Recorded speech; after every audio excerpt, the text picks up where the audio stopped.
afternoon, everybody.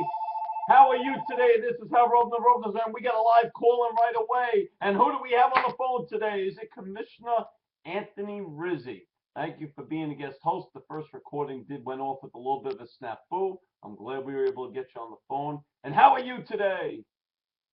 Just fine. Just fine, Mr. Rovner. That's right. I want to wish Cold Tip congratulations on their second championship in the league's history. It's about time.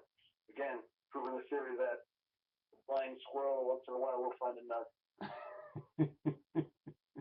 So you're saying basically that Gold Tip has got this thing wrapped up like a Christmas present underneath the tree, or for some of you who celebrate Hanukkah, maybe something that's wrapped up nice and tidy underneath the Hanukkah bush. No pun intended. He's got it locked up, and the rumor mill has that he's already looking to make deals for next year. So that tells me he's not even focusing on these last 6 days. Really? So he's really. That's what I'm hearing. Really? Oh, a little itchy toe, didn't shave. Nice new haircut, as you guys could see since the last show. You can't see it because you're on the phone. But you'll be able to see it when you watch the video live later. So he's basically got this thing all wrapped up nice and tidy. And I you know what? I might tend to agree with him. I think it's tough. I think you made a good charge. I addressed it in the first video that didn't go so smooth, and it wasn't able to publish. Not for any other reason other than there was a problem on my end. But I agree. I think it's 70 points. I don't think you have a lot of points left to gain. I also don't think you have a lot of points left to lose. I think right now it looks like it's going to be Gold Tip 1, Mega Powers 2, and who knows what happens 3, 4, 5 will itch again. Sorry, hair on the face from the haircut.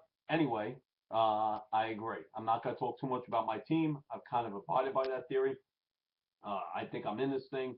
We'll see what happens. I'm in this thing, and if I am in this thing, it's strictly because of lack of trades that were taken when I put them out there when I was basically thrown in the white towel. So, and I've addressed them with you as well. Hakuz, I want to thank you. Andy, I want to thank you. And I want to thank you, Barry. The three of you guys have made this possible for me to still be here talking about maybe, I still have a shot at this thing. We'll see. I'm not going to get too excited. I don't want to, I'm going to let the sleeping dog lie.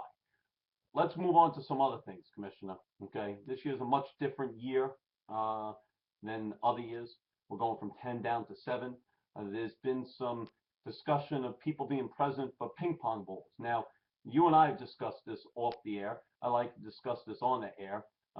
What do we have to do to make this league better so guys are not tanking it like NFL teams do to position themselves for draft picks, or in this case, for lottery balls? Well, I think one of the things we definitely have to address in the offseason, I won't use the word tanking, but where people are picking up active players that don't actually accrue stats in the necessary categories. For instance, setup men and things like that. Well, when you say that, I'm glad you brought up that point, because right now, JKA is carrying a handful of setup men. He's carrying Dellin Betances. He's had him for quite some time. Yeah. Let me stop you there. He's within the rules, and he's absolutely okay to do that. However, it does call into question the integrity of the league when you get something like that. So whereas we chase people down when they have dead roster spots where a guy may be hurt and they have to move him to the DL, people are going to argue it's not the same thing, but it is when down the stretch on your pitching staff, you go and grab a guy that is a setup man, doesn't accumulate stats in any categories that are worth anything. Well, I'll give you another example. Jesse Hahn, who he's carrying on his roster, okay, hasn't thrown an inning. Now, I'm going to say it again. Hasn't thrown an inning, not one inning, since September 6th. Again, he's within the rules, but I think those rules need to be tweaked in the offseason. Again, it's what's best for the league, not what's best for individual teams, not singling out any one team, because most people would do that in the same situation. But I think it calls into question, again, what are we doing? You want guys to have active rosters to be competing down the stretch. So I think what we need to do is look at a possibility of a type of reserve system. Maybe there's one reserve hitter and one reserve pitcher. And in addition, we have to take a look at these pickups that are made down the stretch. You can't take guys that are not going to accumulate stats in the categories that are necessary. Rafael Montero, okay, he threw a start on the 10th, threw an inning on the 16th, and he's not starting anymore, so he's throwing grand total 6 innings, since the 10th, but he's yet on his active roster. Again, let's not single out the multiple time champion. He's one of our better owners, however. Oh, listen, he spent the most money this year, if you can believe that. He's within the rules. I agree. However, it's not in the best interest of the league, and that's what we have to address. Right, and I want to make it clear as well. We're not just discussing him. I just happened to pull his roster up when I did it. I'm sure there's other guys, and one thing we need to address, and I want to address as well, coming down the last week of the season, we do need to make sure guys keep active rosters. So if guys are shut down for the season, okay, then we've got to make sure that even in the last week of the season, you move them to the injured spot and you have an active player. I think it's very important because there are 5 teams still fighting for certain positioning, and it's in the best integrity of the league to be kept. For instance, Dallas Keuchel. I don't know who has Dallas Keuchel. They announced 2 days ago he's shut down for the rest of the season just because it's the last week of the season. You got to pick a pitcher up. You got to pick up an active pitcher. Well, I think you'd have to do that whether you're in the money or out of the money.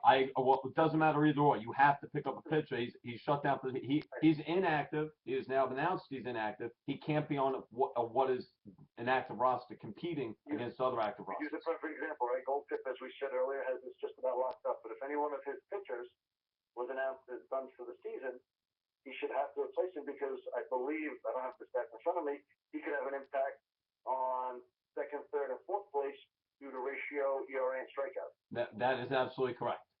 Right, and that's what we get back to when we talk about the integrity of the league. Whether you're in first place or last place, you need to maintain an active roster so that people that have worked hard all year to get in the position to have a chance to win this thing or finish in the money don't have it thrown away at the end of the year by someone who's tanking it trying to get a higher draft pick. And actually, Dallas Keuchel is owned by one Jammer. So, Jammer, you will be receiving a text. I don't know if you watched the video. Okay, maybe it's the Barry Bolbeck comments I put out there. Okay, it doesn't make you a bad guy, but you got to do something with Keuchel, and you got to do something today. All right, so you've been warned, you've been served. I'll put it on the website. Dallas Keuchel's out for the season. Best interest of the league, because you're also in some categories that are tight, especially in ratio. You're going to have to pick somebody else for Dallas Keuchel. All right, so there you have it with that. All right, this has been a pretty competitive year for the most part, I would say. I mean, we went down to 9. I think with having 4 teams, 5 teams that are still in it for 4 spots, it's been a pretty competitive year, I would say. Now, hopefully, we can do something to maybe bring back a 10th owner next year. If we do, great. If we don't, that's fine. There's going to be a plethora, and which is a great word to use in this situation. Okay, it's going to be a plethora of talent available in the draft, cutting down to 7, and should be very interesting for what happens down the stretch here. As like I said, you have 5 teams fighting for 4 spots. Gold Tips probably got this thing wrapped up in first. I like to believe you've got second pretty much locked up. I know there's a little give each way, and then you have 3 teams fighting for 2 spots, and hopefully I'm one of those teams that gets in the mix. So it should be a very interesting year, a very interesting finish, and I think it'll come down to the very last day, especially with those last 2 spots. It should be an exciting final 6 days. Do you have any advice for anybody? Any advice for anybody for the balance of the season outside of keeping the rosters active? Spend. Oh, spend. I like that. I mean, now as far as spending goes this year, where does this rank amongst other years in the past? I don't know. I have to go back to the league financials, but it's going to be down. By the way, we're down. We used to have 10 teams. I think we're at 8 this year, so. Oh, we're 9. We're down overall. Okay, all right. Well, a little bit. Listen, the league's dropped back a little bit.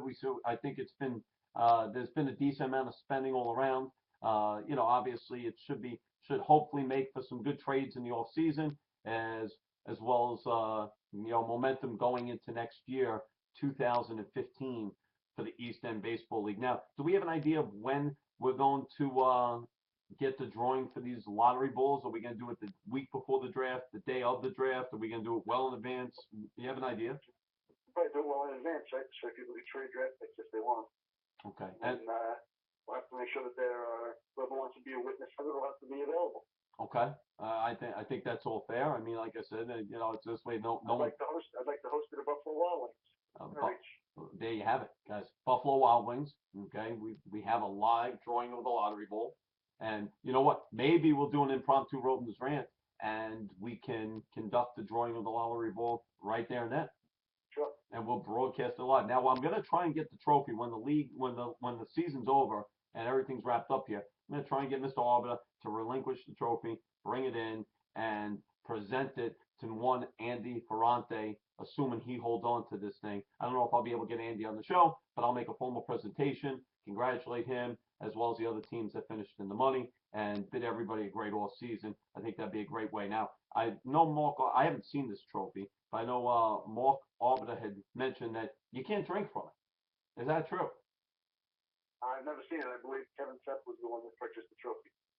Seth, that's just if that's the case and you can't drink from it, that's just a bad job on your part. I mean, really, really. I mean, drinking from the cup, the trophy. That's what it is. Otherwise, it's just a trophy. I mean, it's nice to have, nice to look at. Can't drink it. What's the purpose? Nah, I don't get it. All right, Commissioner, I want to thank you for coming on the show. I appreciate you coming on here. We're going to wrap this thing up. I'm going to put a bow tie on this thing. I appreciate you waiting out and let me get this recording out of the way. Give us a lot of great advice. Uh, Congratulations, you're going to finish in one of these spots here. I know, obviously, if it isn't first, and we all play for that spot, second's not bad, not a bad showing on your end. Okay, and the rise of the mega powers. You got a lot of young talent. You got Matt Harvey coming back next year. You're sitting with Jacob DeGrom, who's probably going to be the National League Rookie of the Year for this year, and you got some pretty good talent on the uprising. So it was nice also with your strategist. One Nick Rizzi made a lot of moves.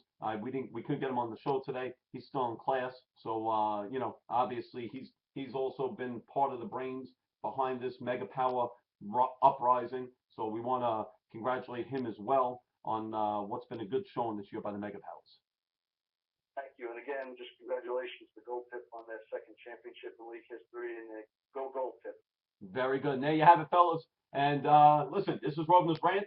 I'm going to try and go ahead and I'm going to get another show in here. Hopefully, one or two more shows before the end of the season. Let's see how tight we can get this thing. And guys, all I got to say is, he goes!